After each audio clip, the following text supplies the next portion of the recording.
इस लेक्चर में हम बॉन्ड एनर्जी को डिस्कस करेंगे।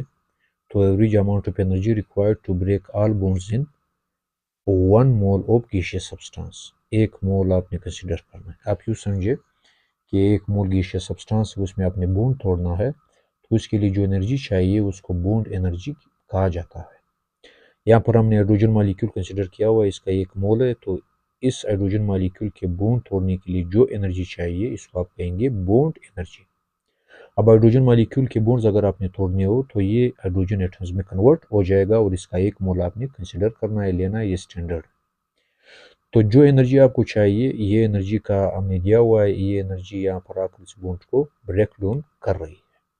तो ये जो टोटल एनर्जी होगी दिस 436 किलो जूल पर मोल, और इसको मैंने यहाँ पर डेल्टा एच शो किया हुआ है। इट मीन्स के bond energy is also called enthalpy change. यहाँ पर ये जो आपको निशान नजर आ रहा है दिस इज डेल्टा, और एच जब अगर आप लगाए तो इसको हम कहेंगे इंथैल्पी चेंज। इट मींस कि bond energy is also called enthalpy change. तो 436 किलो जूल पर मोल एनर्जी चाहिए। इट मींस कि ये जो हमारे पास प्रोसेस होगा दिस इज एंडोथर्मिक प्रोसेस, यानी अपनी एनर्जी प्रोवाइड करवानी है बॉन्ड तोड़ने के लिए। अब बॉन्ड एनर्जी को आप यूं भी डिफाइन कर सकते हैं, the amount of energy released when 1 mole of bonds are formed from component atoms, यानी वो एनर्जी जो एटम्स को कंबाइन करवाए, यानी एटम्स ने पहले अपनी एनर्जीज को रिलीज करना है, और जब ये अपनी एनर्जी को रिलीज करेंगे तो फिर 1 मोल मॉलिक्यूल बन जाएगा। यहाँ पर हाइड्रोजन एटम्स है, उन्होंने अपनी एनर्जी को रिलीज करनी है, और ये जो एनर्जी होगी ये -436 किलो जूल पर मोल होगी। तो फिर इनके दरमियान बॉन्ड बन सकेगा, और इसी तरह 1 मोल ऑफ H2 मॉलिक्यूल जो होगा वो बन जाएगा, क्योंकि ये एक बॉन्ड के जरिए आपस में जुड़ जाएंगे, और इसी तरह H2 मॉलिक्यूल बन जाएगा। तो this process is exothermic process, यानी अपनी एनर्जी को रिलीज करवाना है ताकि H2 मॉलिक्यूल बन जाए। That's why this process called exothermic process.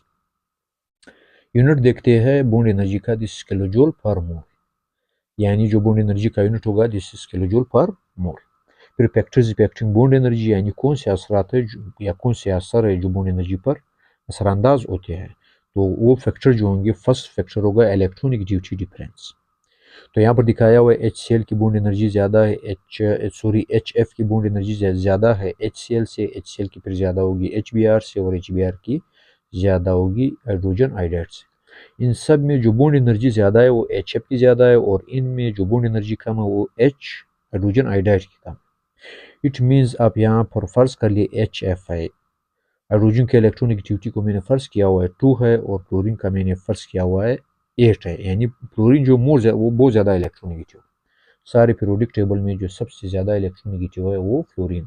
तो ये मैंने फ़र्ज़ लिया हुआ है इलेक्ट्रोनेगेटिविटी जो फ्लोरीन के वो 8 है और हाइड्रोजन के 2 है, तो डिफरेंस जो आएगा वो 6 आएगा। इस 6 को हम कहेंगे इलेक्ट्रोनेगेटिविटी डिफरेंस। अब इसी तरह HCl का फ़र्ज़ करते हैं, हाइड्रोजन का वही 2 होगा, और क्लोरीन का हमने फ़र्ज़ किया 7 है, क्योंकि क्लोरीन की जो इलेक्ट्रोनेगेटिविटी है वो फ्लोरीन से कम है। तो हमारे पास आंसर 5 आया, दिस इज इलेक्ट्रोनेगेटिविटी डिफरेंस। तो अब ये इलेक्ट्रोनेगेटिविटी डिफरेंस जो है वो HCl का कम है HF से, तो इसकी बॉन्ड एनर्जी भी कम होगी इससे। अब इसमें जो सबसे कम इलेक्ट्रोनेगेटिविटी डिफरेंस है वो हाइड्रोजन आयोडाइड का है। इट मीन्स कि इसका इन सारे एसिड में जो बॉन्ड एनर्जी होगी वो कम होगी।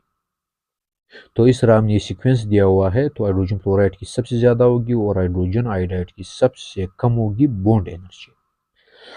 और यहाँ पर दिखाया गया है कि bond energy is directly proportional to electronegativity difference, यानी दो बॉन्डेड एटम्स के दरमियान इलेक्ट्रोनेगेटिविटी डिफरेंस जितना ज़्यादा होगा उनकी बॉन्ड एनर्जी, उनको की जो बॉन्ड एनर्जी होगी वो उतनी ज़्यादा होगी, उनके उनके बॉन्ड्स को तोड़ना उतना ही मुश्किल होगा और बॉन्ड एनर्जी ज़्यादा चाहिए होगी।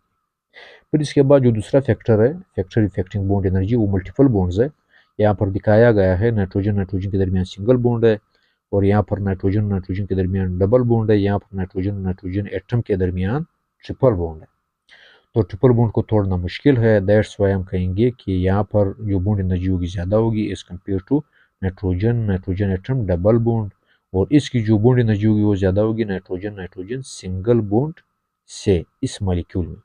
वैसे नाइट्रोजन मॉलिक्यूल में ट्रिपल बॉन्ड बनते हैं, हमने जस्ट कंसिडरेशन लिया हुआ।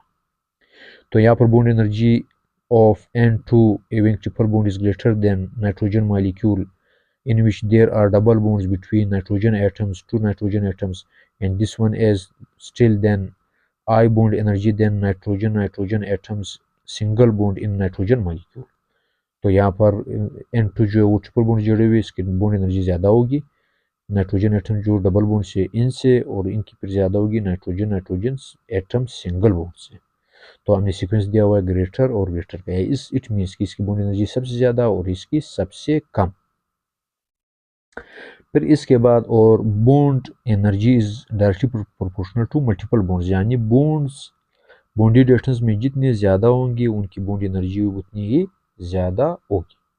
फिर इसके बाद बॉन्ड लेंथ को देखते हैं। यहाँ पर देखा जाए कार्बन और कार्बन के दरमियान सिंगल बॉन्ड बना हुआ है, यहाँ पर कार्बन और कार्बन एटम के दरमियान डबल बॉन्ड बना हुआ है, यहाँ पर कार्बन और कार्बन एटम के दरमियान ट्रिपल बॉन्ड बना हुआ है।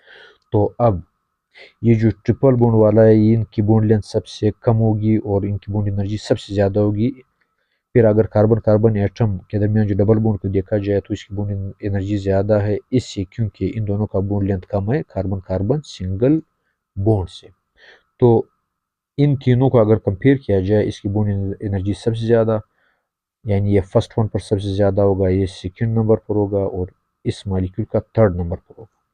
तो इस बॉन्ड को जो कार्बन के दरमियान सिंगल बॉन्ड है इसको तोड़ना आसान होगा क्योंकि इनका बॉन्ड लेंथ ज़्यादा होगा। Carbon carbon double bond length double bond को तोड़ना मुश्किल है क्योंकि इसका बॉन्ड लेंथ फिर थोड़ा सा इस वाले से ज़्यादा हो गया।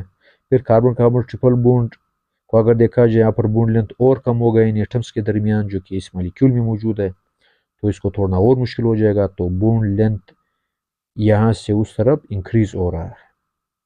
तो यहाँ पर हम लिखा हुआ है कि bond length is inversely proportional to bond energy, यानी बॉन्ड लेंथ जितना ज़्यादा होगा बॉन्ड एनर्जी उतनी ही कम होगी।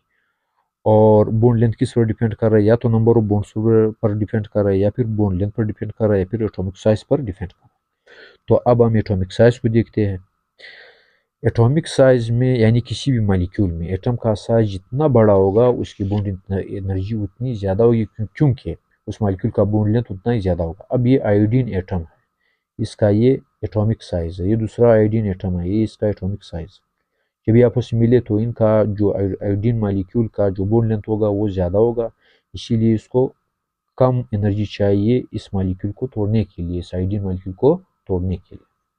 फिर ब्रोमीन मॉलिक्यूल को देखते हैं। इसमें ब्रोमीन एटम्स का साइज छोटा हो गया और ब्रोमीन एटम्स के दरमियान यानी जो बॉन्ड लेंथ है ये और कम हो गया।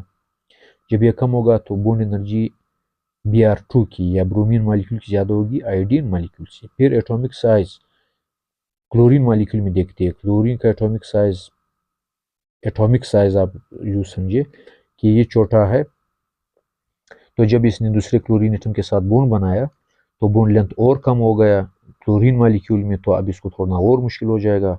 और सबसे जो कम एटॉमिक साइज होगा वो क्लोरीन एटम का होगा इन F2 मॉलिक्यूल। तो अब इस मॉलिक्यूल को तोड़ना और ज़्यादा मुश्किल हो जाएगा क्योंकि F और F के दरमियान F एटम और F एटम के दरमियान जो बॉन्ड लेंथ होगा वो और ज़्यादा कम हो जाएगा। अब साइज के एतबार से आयोडीन एटम का साइज सबसे बड़ा है, तो आयोडीन मॉलिक्यूल का साइज भी सबसे बड़ा होगा और उसका बॉन्ड लेंथ सबसे ज़्यादा होगा। तो पहले नंबर पर इसको तोड़ना मुश्किल होगा, दूसरे नंबर पर इसको तोड़ना मुश्किल होगा, तीसरे नंबर पर इसको तोड़ना मुश्किल होगा, चौथे नंबर पर इस मॉलिक्यूल को तोड़ना मुश्किल होगा। तो क्लोरीन मॉलिक्यूल की बॉन्ड एनर्जी सबसे ज़्यादा as compared to chlorine molecule की सबसे ज़्यादा as compared to bromine molecule की फिर ज़्यादा है आयोडीन मॉलिक्यूल से। तो ये हमारे पास सीक्वेंस हो गया। तो एटॉमिक साइज जो है this is inversely proportional to bond energy, यानी एटॉमिक साइज मॉलिक्यूल में जिसका बड़ा होगा उसकी बॉन्ड एनर्जी उतनी ही, उस मॉलिक्यूल की बॉन्ड एनर्जी उतनी ही कम होगी। तो हम यहाँ पर देख रहे हैं F2 की बॉन्ड एनर्जी इन सबसे ज़्यादा है, तो F2 की ज़्यादा होगी एज कम्पेयर टू Cl2 की ज़्यादा होगी एज कम्पेयर टू Br2 की ज़्यादा होगी, ग्रेटर का साइन है as compared to I2 molecule.